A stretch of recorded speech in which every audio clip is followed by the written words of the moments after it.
Hello दोस्तों, कैसे आप सभी लोग। Welcome back to my channel Sai magic friends. तो आपने कुछ नोटिस किया?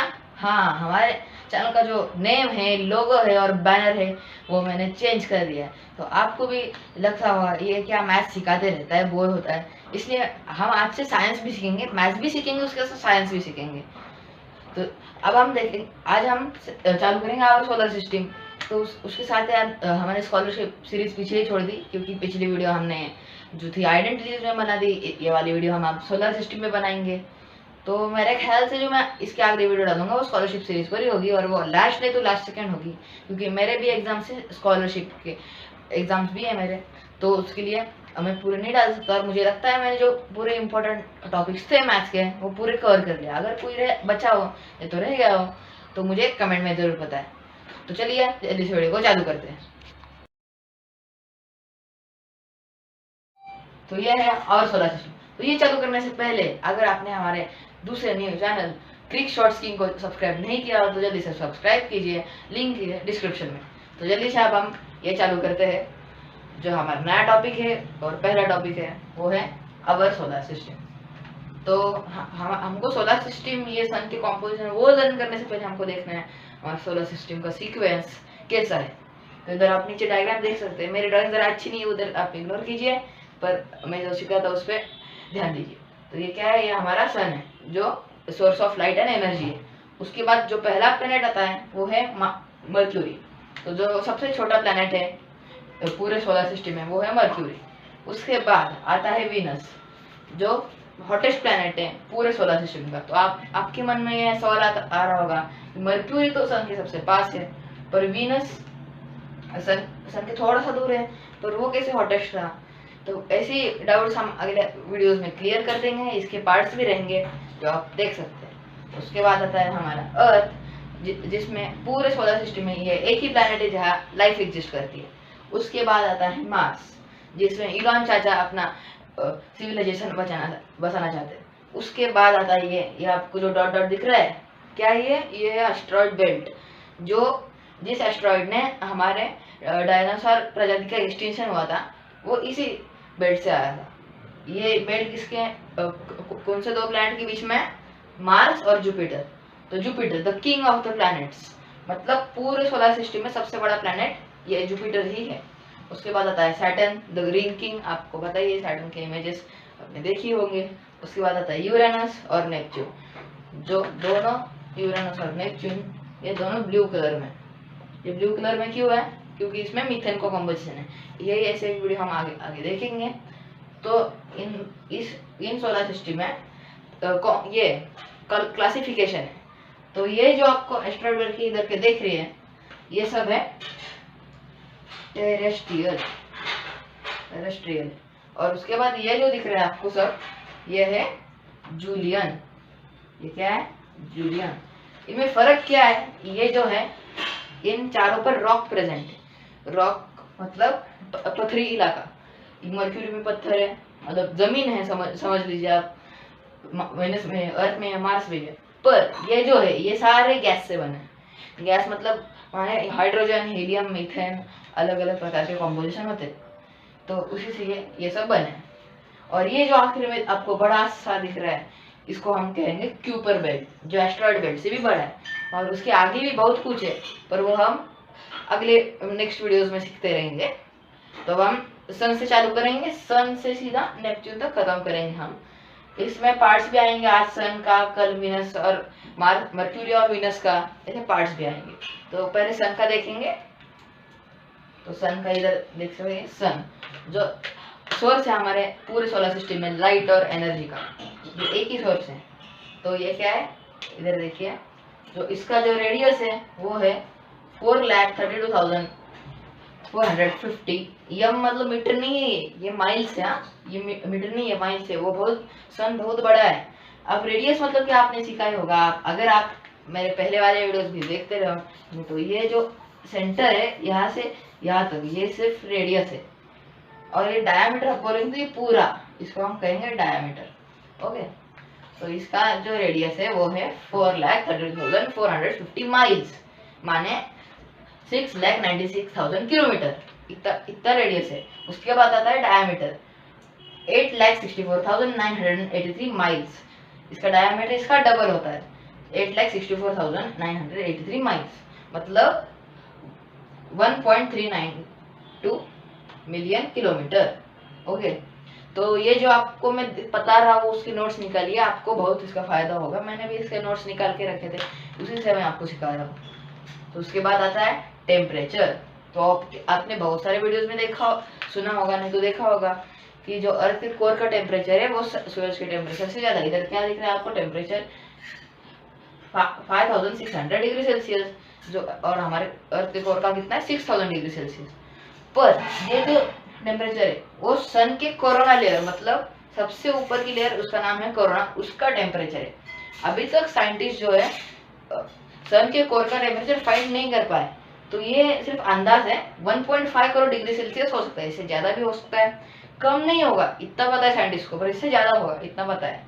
तो उसके बाद आता है जो सन का मास है, तो ये क्या है 1.989 इंटू 10⁻30 kg।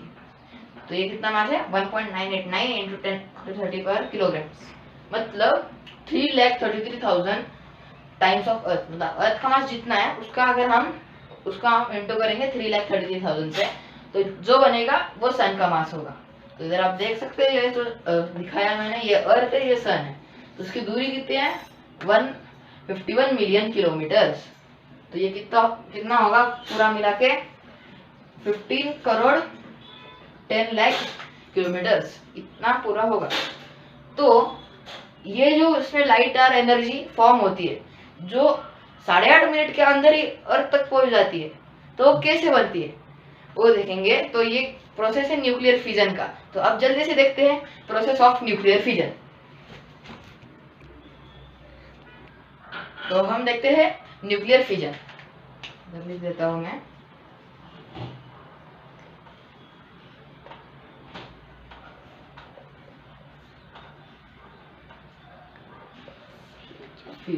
तो ये सब है जो ये केमिकल का मतलब केमिस्ट्री का खेल है, तो इसमें आपको जरा केमिस्ट्री भी चाहिए। तो ये क्या है, ये है H। ओके, ये है H मतलब हाइड्रोजन। H मतलब क्या है, ये हाइड्रोजन। तो ये हाइड्रोजन का एक एलिमेंट है। ये क्या है, इसकी ये टोपी और ये जूते। टोपी का नाम क्या है, एटॉमिक मास नंबर। टोपी का नाम क्या है, एटॉमिक मास नंबर। और जूते का नाम क्या है, एटॉमिक नंबर। तो इधर देखिए, टोपी का नंबर क्या है, एटॉमिक मास नंबर, और जूते का नंबर क्या है, नाम क्या है, एटॉमिक नंबर। इधर देखिए ठीक से, एटॉमिक नंबर। तो क्या हुआ, एक दिन एक बैंक में चोरी हुई, तो पुलिस ने पकड़ा इसको। ये बोला मैं चोर नहीं हूँ, मेरे जैसा और एक हमशक्ल है, मेरा भाई हमशक्ल है, उसने वो चोरी की है। तो वो कौन है, वो है हाइड्रोजन के आइसोटोप्स। क्या है वो, हाइड्रोजन के आइसोटोप्स। तो आइसोटोप्स मतलब क्या है, ये तो नया ही टर्म निकल गया। तो आइसोटोप्स मतलब जिनका जूते सेम है, एटॉमिक नंबर सेम है, जिनका एटॉमिक नंबर सेम है पर टोपी अलग है, एटॉमिक मास नंबर अलग है। जैसे इसका क्या है 2 है, इसका क्या है 3 है। तो ये जो दोनों हैं ये इधर नहीं मिलते, अर्थ में हमको ये नहीं मिलते। अर्थ में सिर्फ यही एक मिलता है, ये जो है अर्थ में सिर्फ यही एक मिलता है। कितना परसेंट मिलता है, यही एक 99.98% प्रोटियम। इसको क्या कहेंगे हम, इस आइसोटोप को क्या कहेंगे हम, प्रोटियम। ओके, फिर ये कौन है भाई, ये दोनों कहाँ है, तो ये दोनों रहते हैं सूरज पर, जहाँ इनकी वजह से ही लाइट और एनर्जी जनरेट होती है। तो इसका नाम क्या है भाई, इसका नाम है, जिसका एटॉमिक मास नंबर 2 है, इसका नाम है ड्यूटेरियम, और इसका नाम है ट्रिटियम। तो भाई ये क्या कर लेते हैं, ये जुपिटर पे क्या कर लेते हैं, सॉरी सन पे क्या कर लेते हैं। तो हमको पहले इनका जो ये है, इनका मीनिंग समझना पड़ेगा। तो मैं इसको रफ कर देता हूँ आपको ठीक से समझने के लिए। तो आप इसके नोट निकाल लीजिए। ओके, तो ये क्या है, ये है हाइड्रोजन, इसका एटॉमिक मास नंबर टोपी क्या है 2 और दूसरा क्या है 1, मतलब एटॉमिक नंबर क्या है 1। तो ये 1 मतलब क्या, तो 1 मतलब एक प्रोटॉन, इसका 1 मतलब एक प्रोटॉन, इधर भी एक प्रोटॉन, एटॉमिक नंबर मतलब जितने प्रोटॉन है इस एलिमेंट में उनका नंबर, इधर एक प्रोटॉन। और ये एटॉमिक मास नंबर क्या है, तो प्रोटॉन और न्यूट्रॉन के एडिशन, जैसे आपको पता होगा अगर ये एटम है तो इसका एक न्यूक्लियस होता है, तो न्यूक्लियस में क्या रहता है, प्रोटॉन एंड न्यूट्रॉन, न्यूक्लियस में रहता है प्रोटॉन और न्यूट्रॉन, और बाजू में क्या घूमते रहते हैं, इलेक्ट्रॉन्स। तो यही प्रिंसिपल आप अप्लाई किया है इधर। ये जो प्रोटॉन और न्यूट्रॉन के एडिशन का नंबर है वो है 2, मतलब उसमें एक प्रोटॉन है और एक न्यूट्रॉन है, एक प्रोटॉन एक न्यूट्रॉन, 1 + 1 2। वही इधर प्रोटॉन का नंबर पहले से ही एक दिया है, मतलब एक प्रोटॉन पहले से ही है इधर, फिर बाकी 2 बचे 3 - 1 2, तो ये बाकी के 2 बचे वाले कौन है, ये है न्यूट्रॉन। तो ये क्या है, न्यूट्रॉन। तो उसके बाद क्या होता है, ये जो सन है,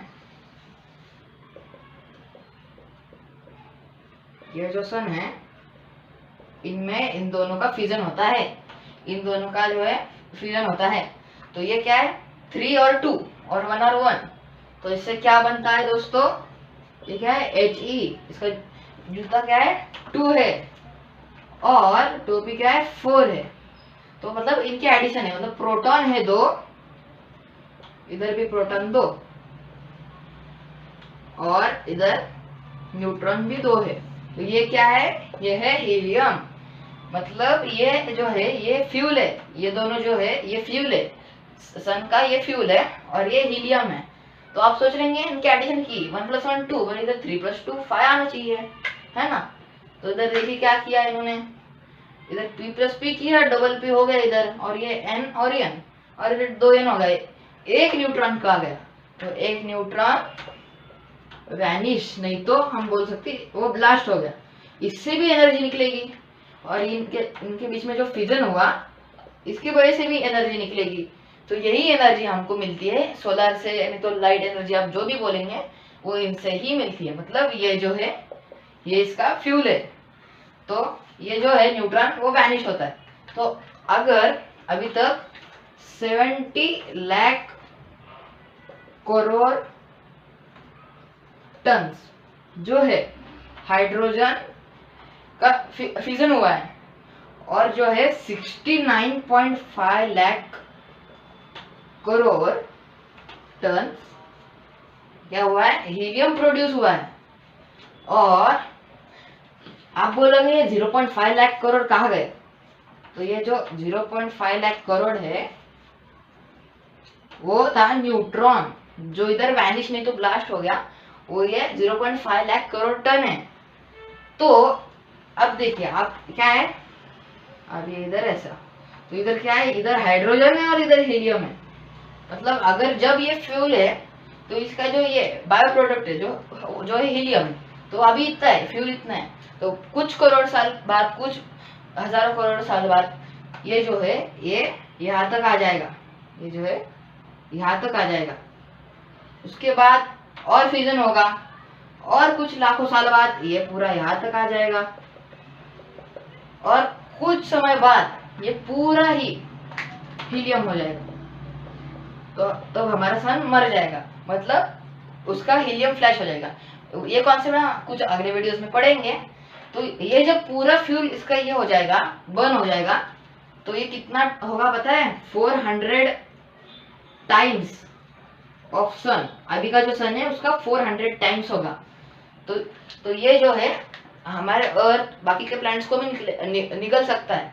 तो इसके लिए हमें पता है इलोन मस्क ने भी मार्स पे जाने का ये कर रहे हैं, सब लोग एक्सोप्लैनेट ढूंढ रहे हैं, क्योंकि सबको पता है ये आने वाला है, पर अभी नहीं, कुछ करोड़ों साल के बाद आने वाला है, तभी भी ये सब कर रहे हैं। तो ये जो प्रोसेस थी आप सभी नोट कर लीजिए, ये बहुत इंपॉर्टेंट है, आपको बहुत से कॉम्पिटिटिव एग्जाम्स में भी बहुत ये आएगी, मतलब बहुत उपयोग आएगी इसका। तो आपको ये वीडियो कैसी लगी, अच्छी लगी तो हमारे चैनल को लाइक करें, शेयर करें और सब्सक्राइब करें और बेल आइकन को दबाना मत भूलिए और कमेंट में जरूर बताएं और अगली वीडियो में कौन से टॉपिक पर बनाओ ये भी जरूर बताएं। तब तक के लिए बाय बाय, अगली वीडियो में मिलते हैं। Thank you.